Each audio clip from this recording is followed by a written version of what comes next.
Hey friends, welcome back to Canary at Home. I'm Lacey, and today we're going to make a monochromatic mixed media canvas. Monochromatic means using only one color. Today we're going to use variations of one color with many different materials. When we use many different materials, that's called mixed media. And we're going to be using all of our materials on this canvas. A canvas is a primed cloth surface that artists use. The one color that we've chosen for you today is blue. So when you see blue, what do you think of?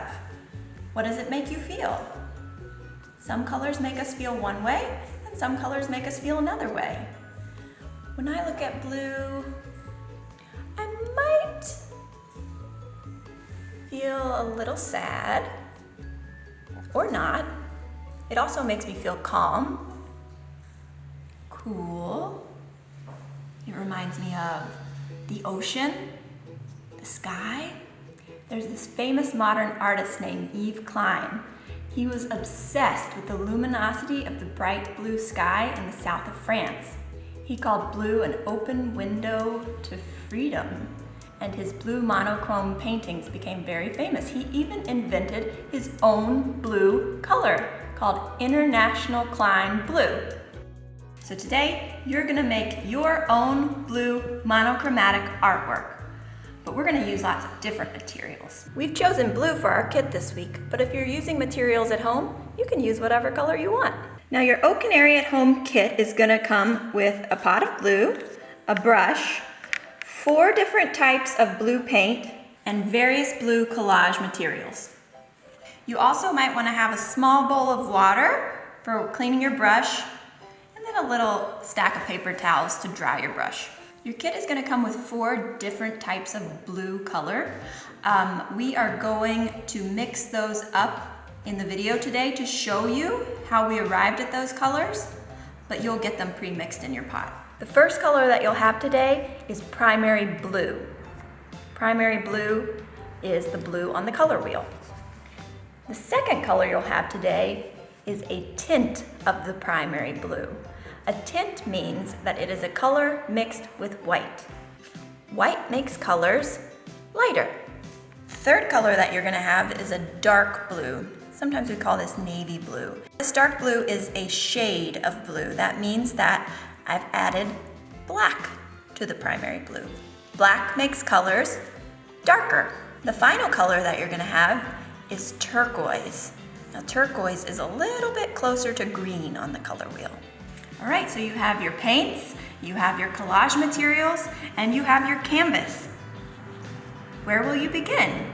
You can choose to do your first layer of paint and then collage on top, or you can choose to add a layer of collage and then paint on top. It's your choice.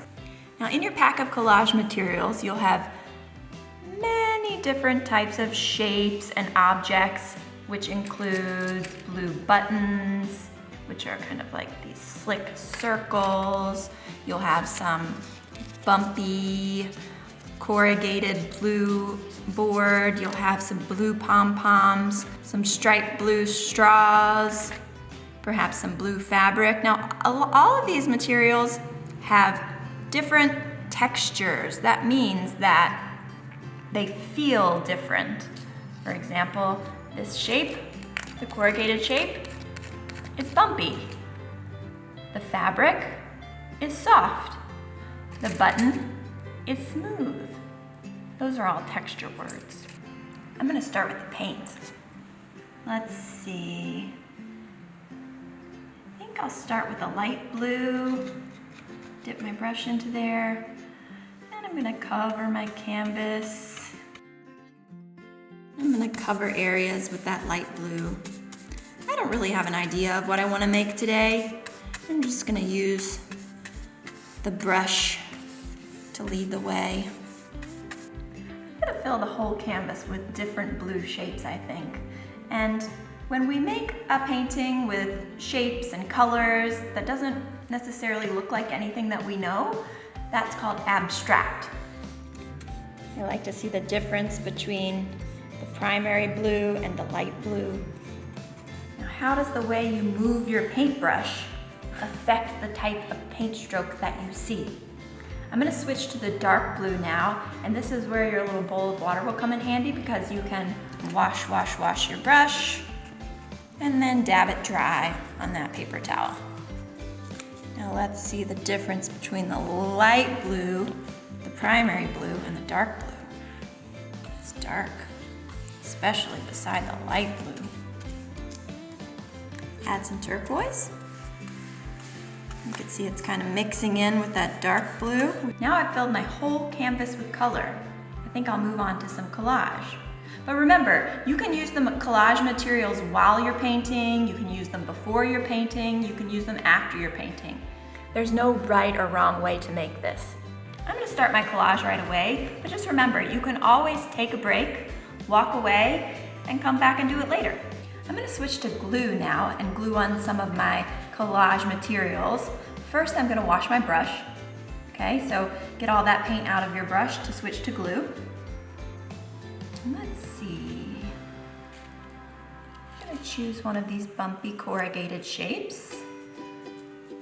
Dip my brush in the glue, tap, tap, tap a little off, put the glue onto the shape, and then we're gonna find a place to place it.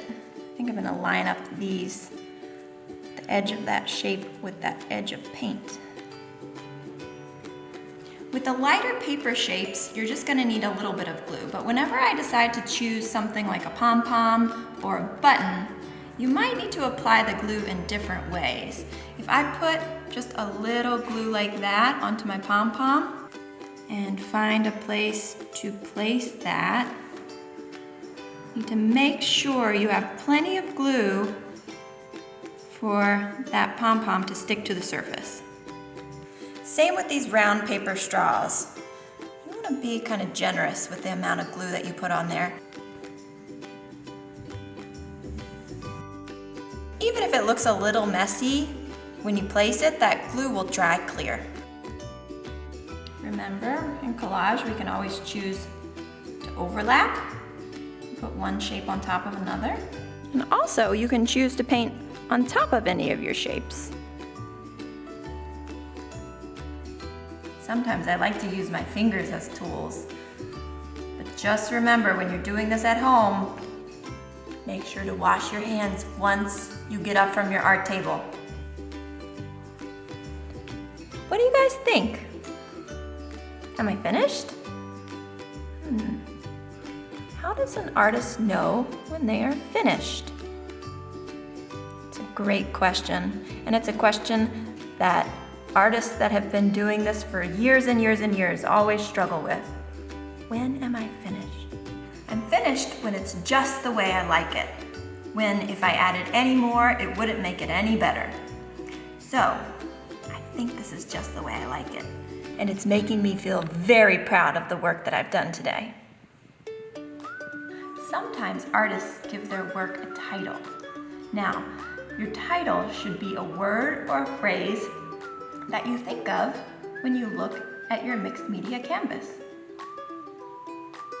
I'm gonna name mine Wondrous Blue Universe. I wonder what you'll name yours. So get to work, don't stop until you're proud, and make sure to send me your pictures of your artwork and your titles at Canary Art.